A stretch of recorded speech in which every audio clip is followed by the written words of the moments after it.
You have anything for us today? Oh, I was thinking about that. I used to come up with like current affairs or something, except I don't want to talk about anything that heavy. So you guys have to come up. I'm gonna say, you know what? You guys are in the media. What's going on? You ever see the show Current Affairs? It's like Access Hollywood. Yeah, so that would be a no then. Yeah. I don't know where that came from. But. Injury news. It sounds like you guys have some stuff going on with Barkov, Kulikov. Well, if you come tomorrow, your story will be different. No, they're fine. They're just getting something worked on, and we know that if we can get them just enough time, so everybody skates tomorrow, unless somebody got hurt today. Tune in. Is that the nice thing about, having this time off, as opposed to last year where you guys were sitting there waiting for an opponent, where now you and Edmonton are kind of on the same schedule? Same schedule. You want fairness. You know what? In truth, you want both teams healthy. You want both fairly reasonably similar schedules, and away they go. It's probably the perfect amount of time off. You can take a couple of days, then you can push a little bit in the middle, and then get ready for the game. So we are as healthy as you can be as a hockey club. Both those guys will be skating full on tomorrow. Just year over year, I guess, maybe with knocking on wood, have you thought about just how nice it is comparatively to last year when you went into the final? And then we went into the final with an unknown because we lost Lusteran in the last game, late in the last game. So you go from this is what our team looks and we think, and then you step into the next game and it happens to be the final, but you don't know what your team looks like then because he's such an important piece. Yeah, but you know what? That's all this part because neither team is necessarily getting healthy to the final, right? You're here today. Nobody falls off a curb. It's just those are all the risks of being alive. So we're healthy. We're good. You guys have a 6-hour flight each way to Edmonton. Yeah. I've been kind of asking everybody, like, what do you like to do on the flight? Are you working? Are you sleeping? Are you watching TV or movies? The first two. I used to hate flying, like absolute full-blown sweat. Agonize about before getting on the plane, and then you just after a while you just don't care, right? Like it's normal. So I can sleep on a plane pretty good, but it's the best place to get work done. You can watch as much hockey as you can stand on an airplane, and read a little bit too. Try to get some sleep. Do you do anything these days away from hockey to Nothing. Like is it just wait to sleep hockey? All I do is try to get myself in a place that I can go to work the next day. Like you try to get enough sleep, relax for sure, but I don't. We will go for walks and sometimes find a restaurant. A lot of times just stay at home, hang out with my cats. That's true. Grown man. No, how special these playoff runs are. And during the season, it's a bit of a grind, but you kind of have to force yourself there to do other things, so it's not your entire life. I do not have a healthy work-life balance, but in some ways it's okay in the playoffs, right? You're not supposed to, so I watch hockey every night. You got to come up with something on the off days now, but that's okay. Coach, I just spoke to Mikkola for a while. I know you mentioned when he first came in that he played exactly the kind of game that you guys want to play. And now as you've gotten this deep into a playoff run, his first season with the team, how important is a big, sturdy, durable, defensive-minded guy who does all the little things? That can get across the line. He can just close. He was an interesting guy. But, that's all. It goes back to Bill finding these guys because we were watching video on him when he was in St. Louis and thought that would be good, but it might take a ways to get him. Couldn't make the trade for him. Watched them then in New York.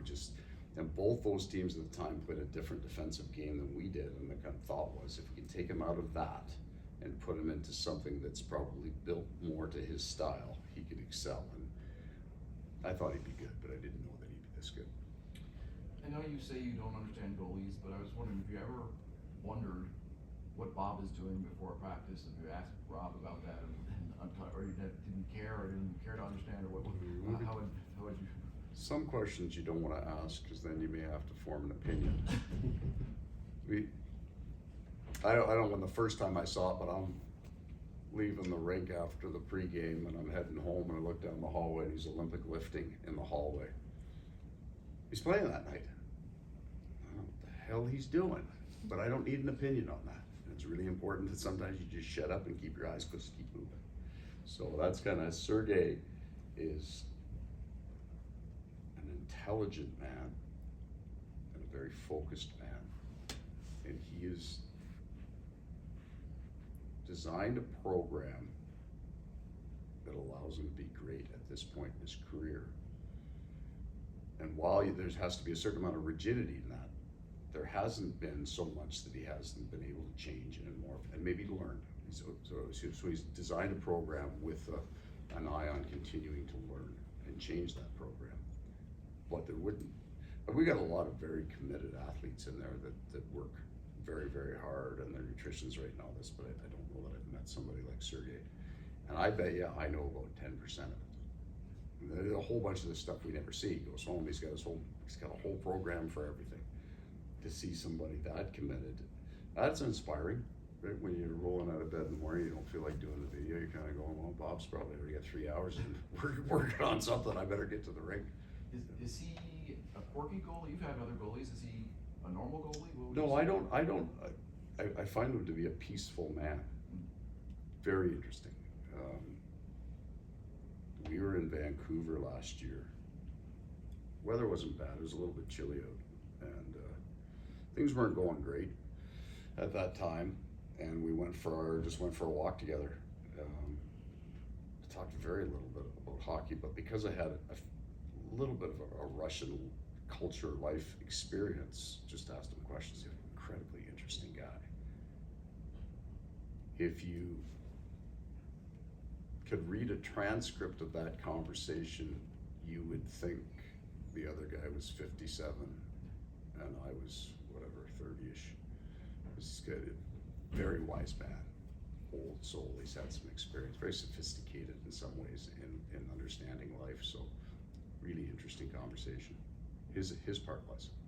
Mine was particularly. What's a snippet of that the transcript read? No, I mean, it was him telling me about growing up and what his life was like there, because I was interested in having a little bit of an idea of what it's like there. And that was all. It's an incredible life experience. Those of us who were born and raised in North America, you don't get to see some of the challenges that a guy like Sergei would have had to have gone through daily to become great. And he's done it. So after the season's over, I recommend it to any of you. He's a very interesting guy. Panarin as well. That story about him and his grandfather. I'm sure you've read it. Parts you hear about Yeah, it, right? yeah. Totally. There's a lot of people that have dealt with challenges to get to greatness, and they work hard at it. He's earned it.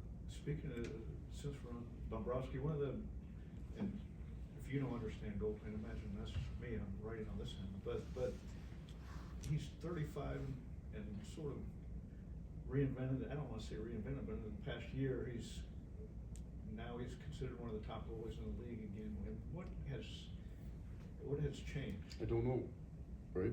I wasn't here early on. I do think that I think our team got better. I think that's a lot to do with it, right?